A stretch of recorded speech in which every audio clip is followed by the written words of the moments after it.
बात तो सही है।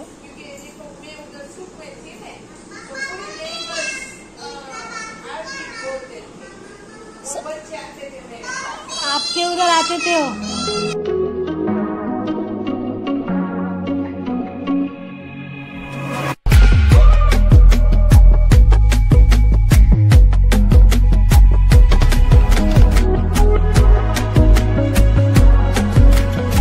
नमस्कार सगळ्यांना, गुड मॉर्निंग, सुप्रभात, welcome back to my channel. सुरुवात झाली आज सकाळ सकाळी लवकर, कारण आज गुरुवार आहे, उपवास आहे, आईचा पण आहे, माझा पण आहे, रीनाचा पण आहे। तिघींची पण लगभग घाई, सकाळी पूजा करण्याची, पोथी वाचायची आम्ही पूजा करून घेतली। आईने पण सकाळची प्रार्थना झाली आणि आज बनतंय आईच्या हातचा उपमा। तिला मी 2-3 दिवसापासून बोललो होतं, प्लीज जरा बनव, आपली आई तिच्या हातचं खायचं नाही असं कसं होणार।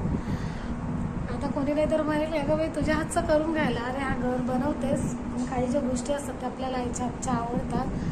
तर बस तेच झाले। ह्या माझ्या मुंडावळ्या, आई बोलली नाही त्या तुझ्या मुंडावळ्या मग पुढे येते। केस धुतले तर सुकण्यासाठीच ते टाकले। तर चला, पूजा वगैरे झाले आणि चहा गरम करायला गेले। उपमा पण झालाय, थोडा गरम करते ती, पूजा करेपर्यंत तिने बनवून घेतला।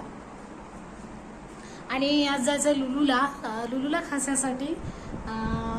मी जेव्हा या रेसिडेन्सीमध्ये राहायला आलेले तर इथं पहिली ज्या आंटी होत्या, ज्या केनियाच्या आहेत, म्हणजे आहेत भारतीय, पण त्यांचा जन्म, त्यांचे आई वडील सगळी त्यांची केनियाला स्थायिक पहिल्यापासून, तिथली त्यांना नॅशनॅलिटी आहे, तर त्या तिथल्या आहेत। आणि आल्यानंतर अशी म्हणाल तर माझी पहिली मैत्रिणी त्या झालेल्या, एज वाईज आहेत, 60 वर्षाच्या आहेत त्या। तर त्या माझ्या पहिल्या मैत्रिणी, म्हणजे ह्या मस्कतमध्ये मैत्रीण बनल्या होत्या। तर त्या आता चालले आहेत, त्यांचे घरवाले म्हणजे ते काका पण एज झाले आता, आणि एजप्रमाणे राहणं मुश्किल असतं इथं। काही कंपन्या काढून म्हणजे 60 वर्ष झालं तर काढून देतात। मागं गव्हर्नमेंटने पण रूल बनवलं होतं, त्याच्यानंतर मग जशी की कंपनी ठेवेल त्याप्रमाणे।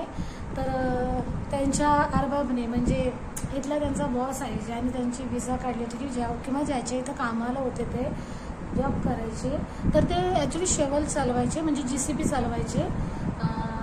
त्यांचा अरबाब काम आणून द्यायचा, त्याच्या पाठीमागं मग ते कामाला निघून जायचे, कधीही जायचे, सकाळी उठून तयार असायचे ते। आणि आता त्यांची वय पण झाले, असल्यामुळे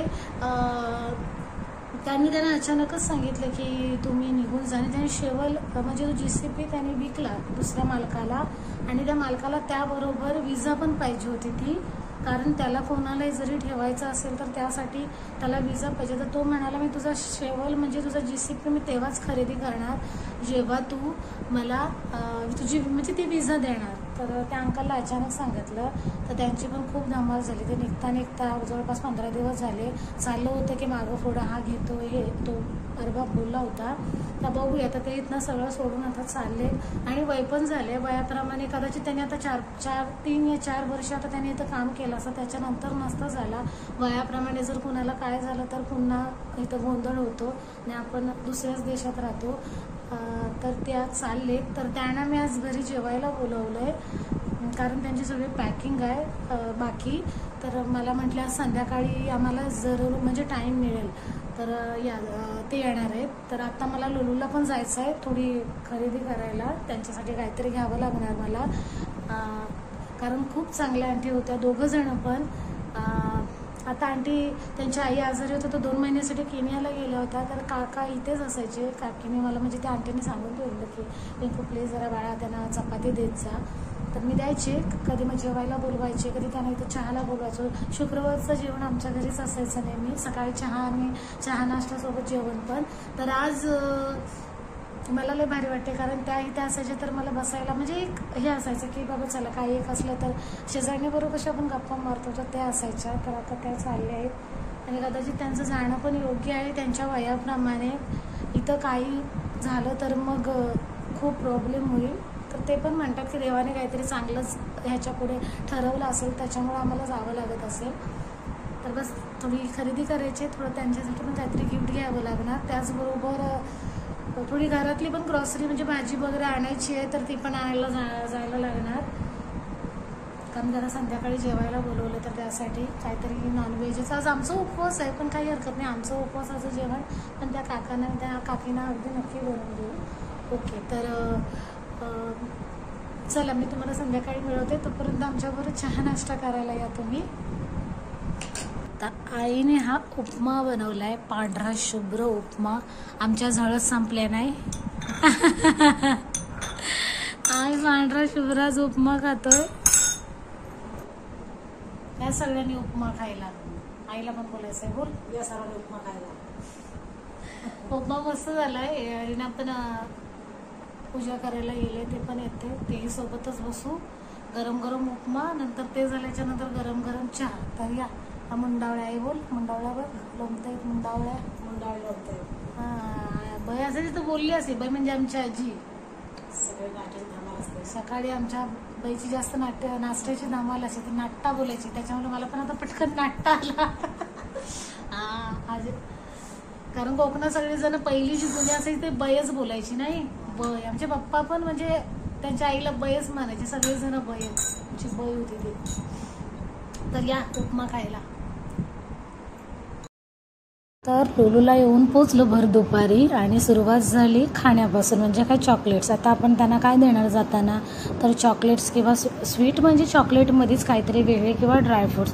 तर त्याच सेक्शनला पहिले आलो होतो ऑफरला. तिथे सगळं काही बघितलं. सचिन फोनमध्येच बिझी होते कारण थोडे जरा लवकर आले तर सगळे सेल्समॅनचे त्यांना सतत फोन येत होते. त्यांनी मला सोडले आणि म्हणतात तूच बघ तुला काय करायचं आहे ते. मी पण टाकलं ट्रॉलीमध्ये फोन, म्हटलं मला सगळ्या गोष्टी बघताना फोन हातात जास्त टाईम धरता येणार नाही. त्याच्यानंतर मग म्हणजे जेवायला येणार तर नॉनव्हेजचंच काहीतरी बघत होतो कसं काय आहे. तर ह्याच्यामध्ये कधी कधी असतात बदक पण असतात, तर बघून घ्यायला लागतो, सेम असतात. आणि आम्ही बघत होतो तर आम्हाला तेवढी काही मोठी मिळाली नाही, छोट्या होत्या, मोठी पाहिजे होती. तर सगळीकडे 2-3 ठिकाणी आम्ही शोधलं. त्याच्यानंतर मग हे ट्रॉलीमध्ये फोन टाकले म्हणून ते व्हायब्रेटसारखं होतं, नंतर काढलं मी. त्याच्यानंतर इथं बाजूला गेलो फूडचा, म्हणजे रेडीमेड फूड असतो तिथे. सचिन म्हणत होते तुला काय पाहिजे असेल तर घे. तर इथून सगळ्यांना फक्त आम्ही चाट घेतला, कचोरी चाट. हा तिथंच उभं होतो. कचोरी चाट इथं छान मिळतो, तर ते घेतलं. त्याच्यानंतर डाळ पाण्याकडे वळलो, म्हणजे काहीतरी पाहिजे होतं डाळीतले प्रकार आम्हाला घरी घ्यायचे होते. तर ते सगळं घेतलं आणि पटकन आलो घरी.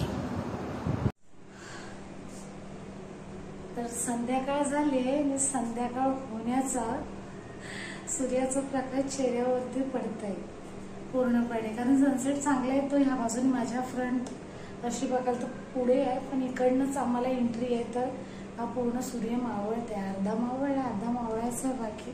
खिडकीतून संध्याकाळचा छान येतो, पूर्ण घरामध्ये येतो, किचनमध्येच नाही. मी आता किचनमध्येच उभी आहे. तर दुपारी मी आणि सचिन मार्केटमधून जाऊन आलो. जे पाहिजे होतं जे म्हणजे भाज्या पाहिजे होत्या, फळं पाहिजे होती, जे काही कडधान्य पाहिजे होतं तर ते आम्ही आणलं. आणि त्याचबरोबर मच्छी आणणार आहे संध्याकाळी. सचिन लुलूला बघितली पण ते खातो आम्ही, तर आम्ही थोडा नाही खात, त्याच्यामुळं नाही घेतली. दुसरी मच्छी एवढं काय खास नव्हतं. कांबुरली होती, म्हणजे आपली खेकडी नाही, कांबूरनच. तर पण ती आहे ना लुलूला म्हणजे बर्फातली असतात, अशीच चांगली असतात, असं काही प्रॉब्लेम नाही. पण ती जास्त वेळ बर्फामध्ये राहून तिचा मांस सगळा गोठलेला असतो. मग नंतर बनवल्याच्या नंतर ते खायला तेवढं टेस्ट येत नाही, त्यानं ते वेगळंच लागतं एकदम. आम्ही एकदा घेतली होती, दर्श खूप हट्ट करत होता त्यावेळेस घेतले होते. काहीतरी मला वाटतं 2 पीसच घेतलेले. सचिन मला तेव्हाच म्हणत होते बरोबर नाही लागत, पण तरी पण घेतले होते आम्ही. तर ठीक आहे, पण तेव्हा टेस्ट केली तर नव्हते बरोबर, तिथं सोडून दिलं. तर मच्छीला संध्याकाळी त्याच्यावर चिकन पण तिथूनच घेऊन येणार आहे, खर्चातूनच घेऊन येणार आहे. तर बस संध्याकाळ झाले तर आता चहा घेते, नंतर मी जेवणाच्या तयारीला लागायचं आहे. चला. ह्या केनियाच्या आंटी आहेत, आंटी किंवा माझी मैत्रीण तुम्ही म्हणू शकाल, ज्या पहिल्याच इथं मस्कतमध्ये माझ्या मैत्रीण बनल्या होत्या. तर त्या झोपल्या, वयस्कर आहेत तर त्यांना पाठीचा खूप त्रास होतो. त्यांना म्हटलं की तर झोपा तुम्ही, आई वगैरे सगळेजण बसून वार्तालाप करत होते. तर आईला गावची सवयच आहे, मोठी माणसं कोण बसली तर मग ती खालीच बसते. तर असं झालेलं. तर सगळ्यांच्या गप्पा रंगल्या होत्या तिथंच. आणि मग तिकडे दर्शनी मरीनाला बोलवलं तर ती पण निघून गेली. मग अशाच वार्ता चालू होत्या की रिंकू आठवण येईल म्हणून मला पण तुझी तिकडे. तर अशाच गप्पा आमच्या टप्पा तिथे रंगल्या होत्या सगळ्यांच्या. आई पण सगळ्या विचारत होती. आईला हिंदी येत नाही तरी पण ती आपले प्रयत्न करत होती. आणि इकडं अंकल बसले होते तर त्यांच्या पण इकडे गप्पा चालल्या. त्यात काय आपली इंडिया आणि इंग्लंडची सेमीफायनल चालू होती तर तेच बघत होते दोघं जण. अंकलना पण इंटरेस्ट आलेला. रोज तारक मेहता घरी आल्यावरती बघायचे पण आज त्यांना इंटरेस्ट आलेला मॅच मध्ये. खूप चांगला मॅच रंगला होता. तर बस हेच चाललं होतं. त्याच्यानंतर जेवण झालं आणि आम्ही पण गिफ्ट आणलेले दिले. रात्र खूप झाली होती त्याच्यामुळे जास्त काही हे केलं नाही. ते रविवारी चाललेत. अजून आहेत 2 दिवस आमच्या हातामध्ये.